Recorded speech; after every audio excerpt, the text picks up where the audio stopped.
Olá, amados, tudo bem? Esse é o nosso Meditando em Deus, um projeto que visa edificar e abençoar a sua vida. E hoje nós estamos numa série de estudos sobre as cartas paulinas e estudando juntos aqui a palavra de Deus, a bendita palavra de Deus, o livro a carta paulina a Tito, grande discípulo do apóstolo Paulo, um grande líder da igreja primitiva. A carta de Paulo a Tito, capítulo 2. Nós já falamos acerca da palavra aos homens mais velhos, da palavra às mulheres mais velhas, o que Deus fala a essas pessoas mais maduras, também uma exortação às mulheres mais jovens, aos homens também, algumas coisas muito importantes. Agora nós vamos falar aos jovens e aos trabalhadores e a todos os cristãos de maneira geral. Olha só o que a Bíblia diz, prepare o seu coração.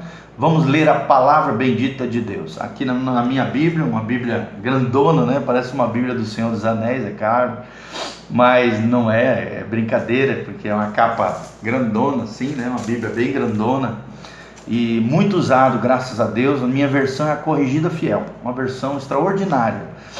Então, presta atenção, a Bíblia diz: exorto também semelhantemente, Tito 2, 6, exorto semelhantemente os jovens a que sejam moderados, em tudo te dá por exemplo, Paulo aqui falando a Tito, e que Tito se torne exemplo para os jovens, de boas obras, na doutrina mostra incorrupção, gravidade, sinceridade, linguagem sã e irrepreensível, para que o adversário se envergonhe, não tendo nenhum mal que dizer de vós. Exorta os servos a que se sujeitem aos seus senhores, e em tudo agrade, não contradizendo, não defraudando, antes mostrando toda boa lealdade, para que em tudo sejam ornamento da doutrina de Deus, nosso Salvador. Olha que palavra extraordinária. E aqui nós vemos recadinhos do céu, lembretes de Deus para mim e para você. É claro que são palavras do apóstolo Paulo, seu filho na fé Tito, mas que servem também para mim e para você. Ele está dizendo: Tito, lembra de se tornar, exorta, chama atenção, admoesta, puxa a orelha se necessário for, aos jovens a que sejam moderados aqui no sentido de equilibrados. E é tudo que a gente não vê nos dias de hoje, O jovem hoje quer pirar o cabeção, quer endoidar, quer desequilibrar, quer seguir seus sentimentos, as emoções, o êxtase, os hormônios, a adrenalina, mas menos ser moderado, ser sério com Deus, ser sério com as pessoas. A palavra está dizendo: olha, Tito, lembra os jovens que eles precisam ser moderados, que eles precisam ser equilibrados. Claro que cheios do fogo do Senhor, do avivamento, da glória de Deus, mas que sejam no seu corpo, alma e espírito moderados, cheios de domínio próprio, cheios de equilíbrio.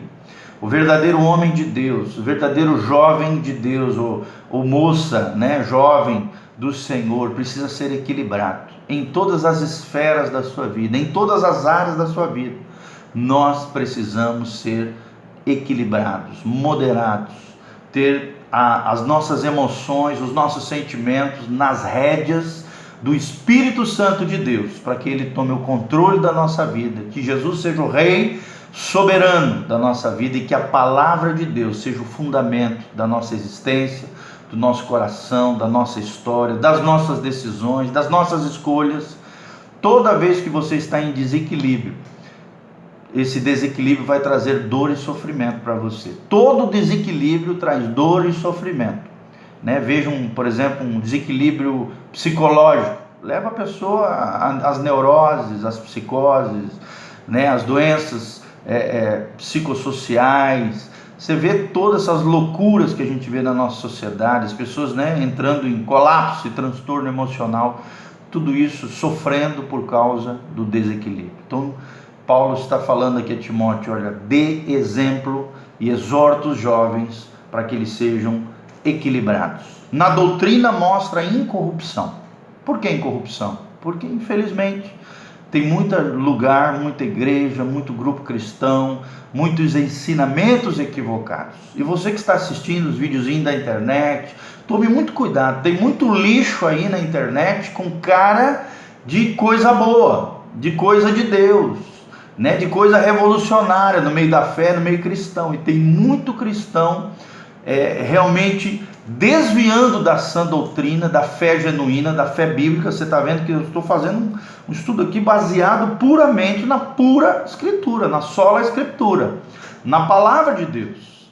E Paulo está dizendo: olha, Tito, mostra equilíbrio, mostra moderação, seja exemplo de boas obras, da vida de Deus, dos frutos do Espírito Santo, mas mantenha a doutrina sadia, a sã doutrina, uma doutrina incorrupta, ou seja, uma doutrina que seja baseada somente na palavra de Deus, não em doutrina de homens, não no que eu acho, no que eu penso, não tendo como a ciência e demais ciências aí, né, qualquer coisa, vãs filosofias, coisas equivocadas aí, colocando um patamar acima da palavra de Deus. A palavra de Deus é a nossa regra de fé e de conduta.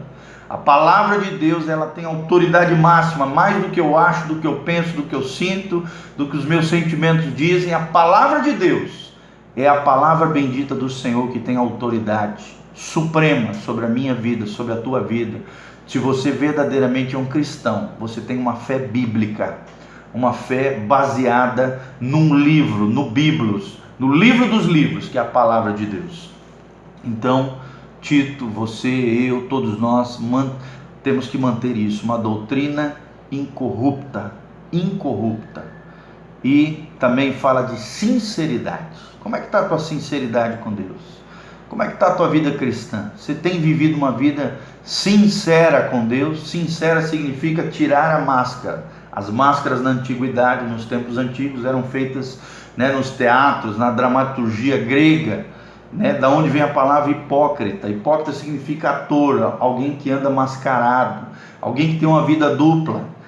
E sinceridade é sincera, sem cera, sem máscara, porque as máscaras na antiguidade dos teatrólogos, né, daqueles que faziam, dos atores, que eram conhecidos como hipócritas na Grécia Antiga, eram máscaras que elas simbolizavam tristeza, alegria, e eram máscaras feitas de cera.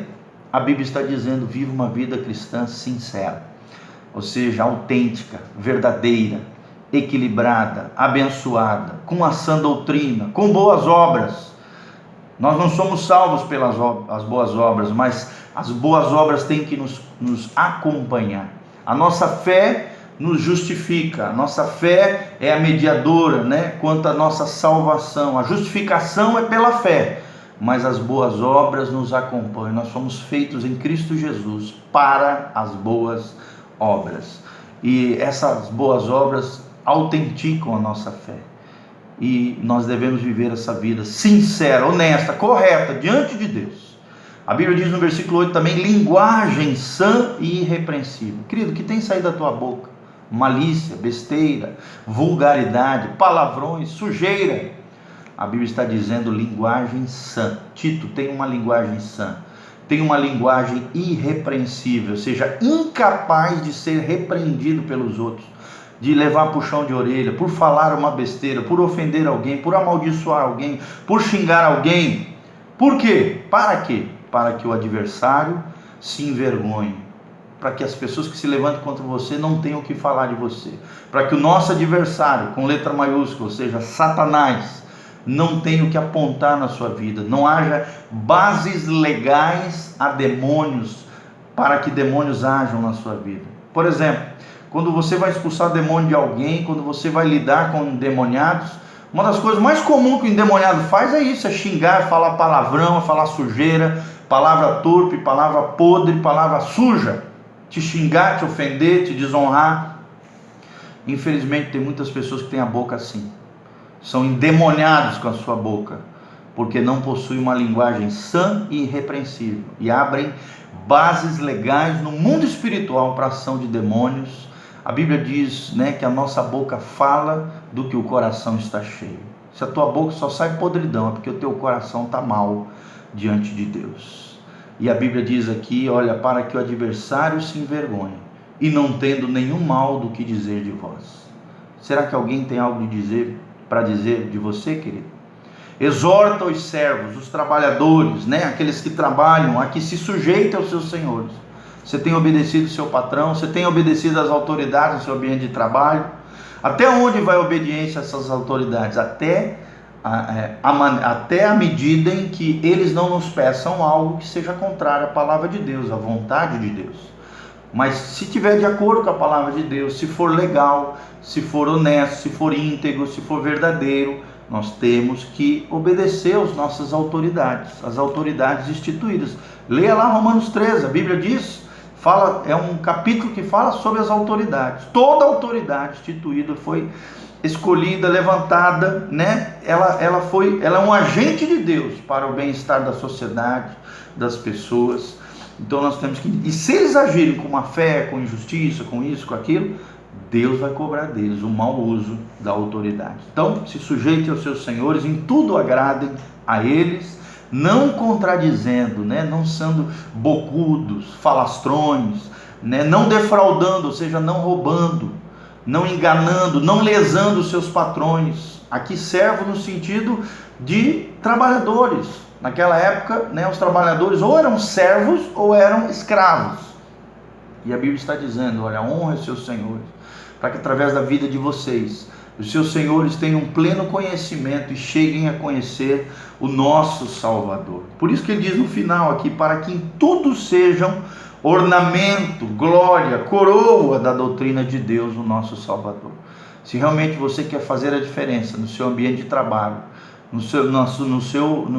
onde Deus te plantou ali, no seu ofício, na sua vocação, seja fiel ao seu chefe, ao seu gerente, às pessoas que têm qualquer cargo de liderança sobre você, que eles vejam em você a vida de Cristo, uma vida produtiva, uma vida frutífera, uma vida eficaz, uma pessoa diligente, uma pessoa trabalhadora, uma pessoa empenhada, uma pessoa que veste a camisa da empresa, uma pessoa que não seja bocuda, que não seja desleal, que não defraude eles, mas que seja leal, fiel, abençoado e abençoador. Que você seja como José do Egito, que quando estava na casa de Potifar, a Bíblia diz que José do Egito, o que aconteceu? A mão do Senhor estava sobre ele, e tudo que José colocava a mão, Deus abençoava. Deus chegou a abençoar a casa de Potifar por causa de José. Que Deus abençoe a sua empresa, o seu negócio, o negócio dos seus patrões, dos seus gerentes, a equipe que você faz parte, que você trabalha, o seu ofício, a sua profissão, a sua vocação, a sua missão nessa terra, seja para a glória de Deus. E Deus prospere aquele trabalho, aquele negócio, aquela empresa por causa de você, porque você está ornando a boa doutrina de Deus, está honrando o nosso Salvador, Jesus de Nazaré. Então nós vemos essa palavra tremenda aos jovens, a Tito, né, os líderes que sejam exemplo para os jovens, e também aos trabalhadores, os servos, aqueles que trabalham em algum ofício e que façam a diferença em nome do Senhor. Amém? Mantenha a sã doutrina, mantenha uma vida frutífera, abençoada, leia a Bíblia, ore, jejue, o tripé do poder, leitura da palavra, oração, jejum, seja cheio do Espírito Santo e que a graça e a glória de Deus esteja sobre a sua vida e sobre o seu coração. Amém? Curta o nosso vídeo, compartilhe com outras pessoas, assine aí, curta o nosso canal, dê um joinha aí para nós, para que a gente cresça aí no nosso canal e abençoe o máximo de vidas possíveis. Compartilhe nas suas redes sociais, Instagram, Twitter, Facebook. Nós contamos com você, galera. Ajude a gente, o canal PR Giovanni, um canal, né, e o nosso Facebook é o Facebook Meditando em Deus, um canal através das mídias sociais que visa abençoar a sua vida. Que Deus nos abençoe, que a graça e a paz de Jesus venha sobre você, sobre a tua casa, sobre a tua família, e que a prosperidade do alto venha sobre você, em nome de Jesus. Que você honre a doutrina de Deus, que você honre o Senhor Jesus, e que a bênção do alto esteja sobre você. Amém e amém.